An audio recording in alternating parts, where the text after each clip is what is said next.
là là. Ouf, oh la vache. Oh là là, même la chaise là, elle a plus... Ou alors, je crois que la chaise a du mal parce que je crois que j'ai pris du poids, hein, légèrement. Les gars, pas vous mentir, là, mon petit départ en vacances, là, ça m'a pas fait que du bien, quoi. C'est... Bon, on n'est pas là pour ça. Salam le monde, c'est Hakim Babossi, j'espère que vous allez bien. Les amis, on se retrouve évidemment pour une nouvelle vidéo et surtout pour cette vidéo prono concernant les quarts de finale de cet Euro 2024, les gars. Une compétition quand même, moi à la base, qui me hypait pas du tout.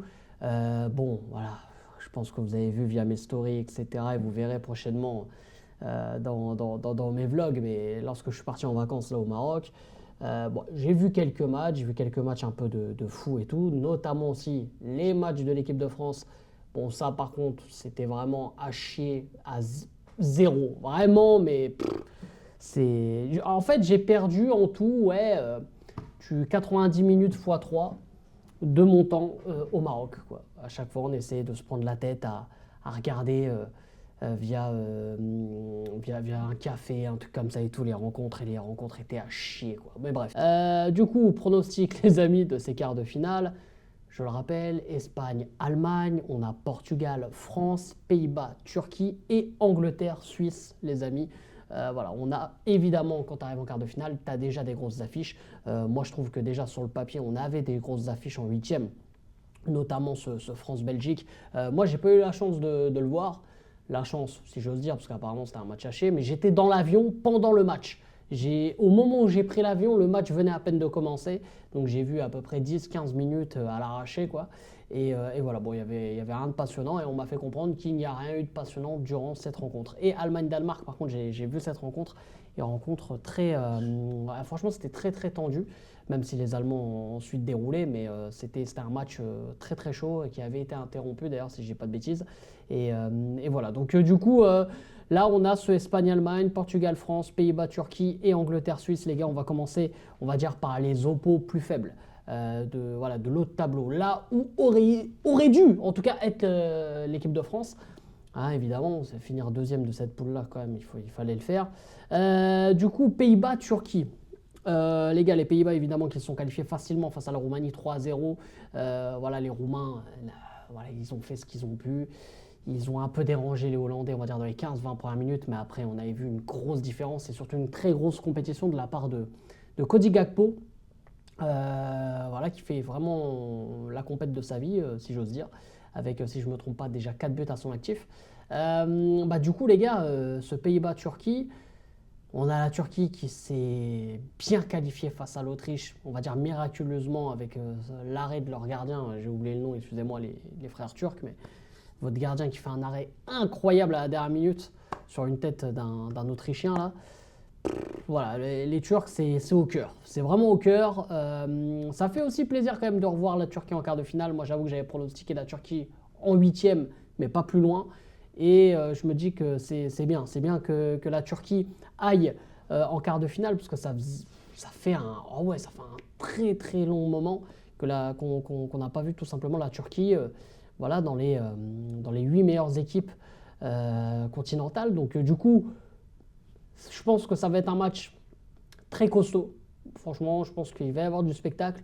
Mais je vois quand même les Pays-Bas, en tout cas sur le papier, dans ce qu'ils ont démontré, notamment contre la Roumanie, ils ont monté vraiment leur niveau de jeu. Je vois vraiment les Pays-Bas passer. Je vois clairement même, je dirais, les Pays-Bas passer. Parce que tout simplement, les Pays-Bas, voilà, sur le papier, c'est plus costaud. Les Turcs, j'ai l'impression que voilà, c'est quand même légèrement en dessous.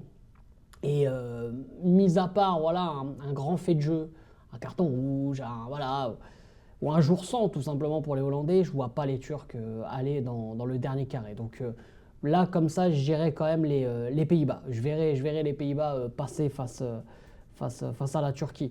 Ensuite, on a Angleterre-Suisse, les amis. Angleterre-Suisse, très belle rencontre aussi sur le papier. On le rappelle, l'Angleterre qui s'est miraculeusement qualifiée face à la Slovaquie. Perdre, être mené 1-0 jusqu'à la 95e minute face à la Slovaquie. Voilà, c'est un peu ce que j'ai dit sur l'Angleterre on va dire dans ma vidéo prédiction et prono. Ce que j'ai dit que l'Angleterre, c'est un peu comme la France, quoi. C'est une belle équipe sur le papier, mais ça fait pas grand-chose, ça promet jamais rien. C'est encore pire que l'équipe de France, c'est que ça gagne pas de trophée majeur, rien de spécial.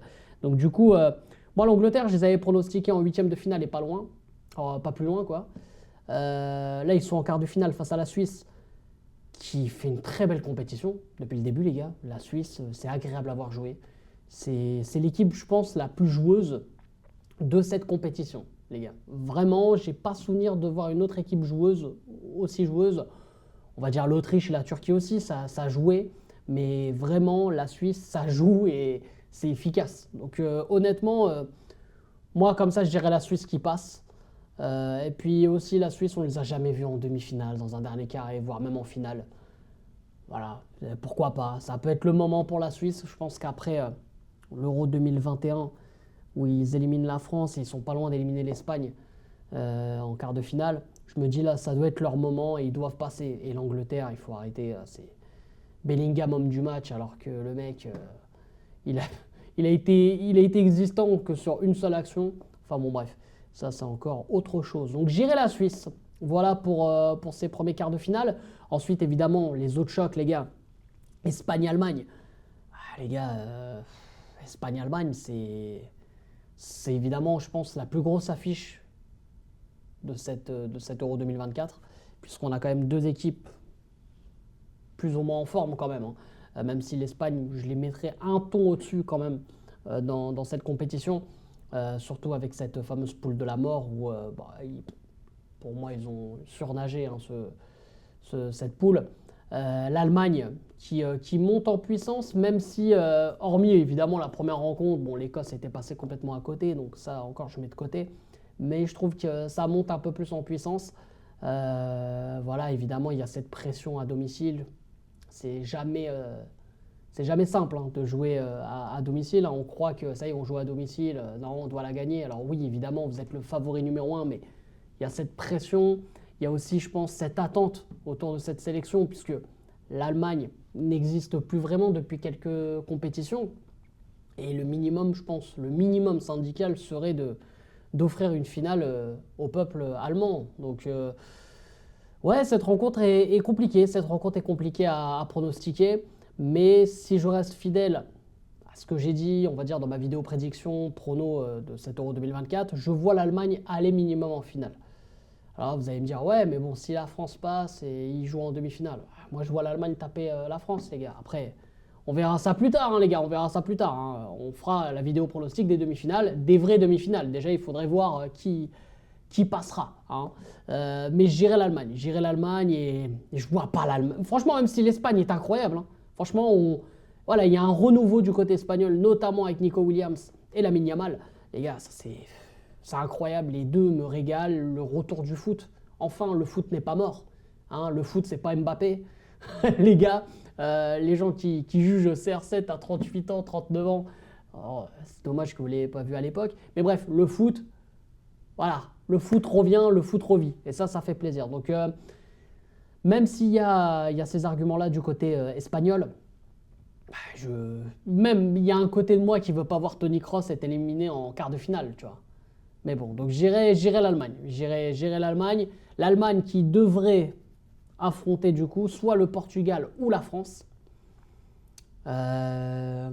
Honnêtement, franchement, de ces quarts de finale-là, les gars, pour être sincère, je crois que c'est l'oppo la plus indécise. Pourquoi? Parce que je trouve que le Portugal est pas si mauvaise. Franchement, le Portugal n'est pas si mauvais dans cette compétition. Contre la Slovénie, c'était très compliqué. C'est vrai que les Slovènes, ils ont rien lâché. On sait aussi qu'à partir des huitièmes de finale, c'est d'autres types de matchs qu'on joue. C'est plus les mêmes matchs qu'en phase de poule, c'est une autre compétition qui commence. Peut-être que voilà, les Portugais se sont fait quelques frayeurs. Et en face, tu as une équipe qui n'a mis aucun but dans le jeu, quoi. C'est soit des CSC, soit un penalty de Mbappé.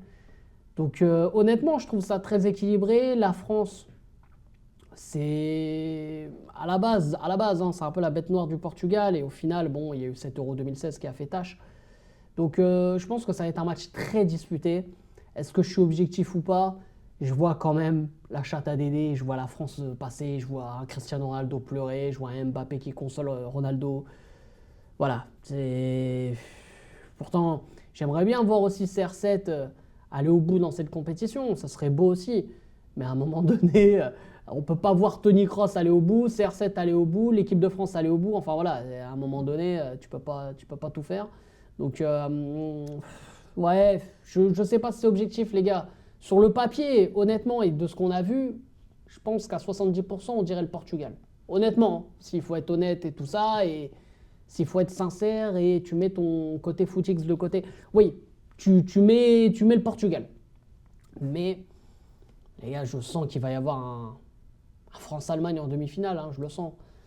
J'ai un France-Allemagne en demi-finale. Donc voilà les gars, on aurait dans le dernier carré Allemagne contre l'équipe de France et les Pays-Bas face à la Suisse. Donc voilà, ce sont mes pronos pour les quarts de finale. Alors, je ne fais pas les pronos jusqu'au bout, jusqu'à la finale. On fera les pronos en demi. Et voilà, on fera ça à chaque fois, demi et finale, etc., etc. Donc voilà les gars. J'espère que cette vidéo vous a plu. N'hésitez pas évidemment à lâcher un maximum de likes et surtout les frérots, à vous abonner si ce n'est pas fait en activant cette fucking cloche et vous me dites en commentaire si vous êtes d'accord, si vous n'êtes pas d'accord. Bref, vous donnez vos pronos tout simplement les gars, juste sous la vidéo. C'est à vous de jouer. Et ça, quel plaisir de revenir. Vous inquiétez pas, les lives seront de retour, même dès ce soir. Bref, on est ensemble. C'est un game pas possible. Je vous aime, je vous laisse. Et je vous fais la fucking bise. Et surtout, allez les bleus, quoi. C'est... Ouais.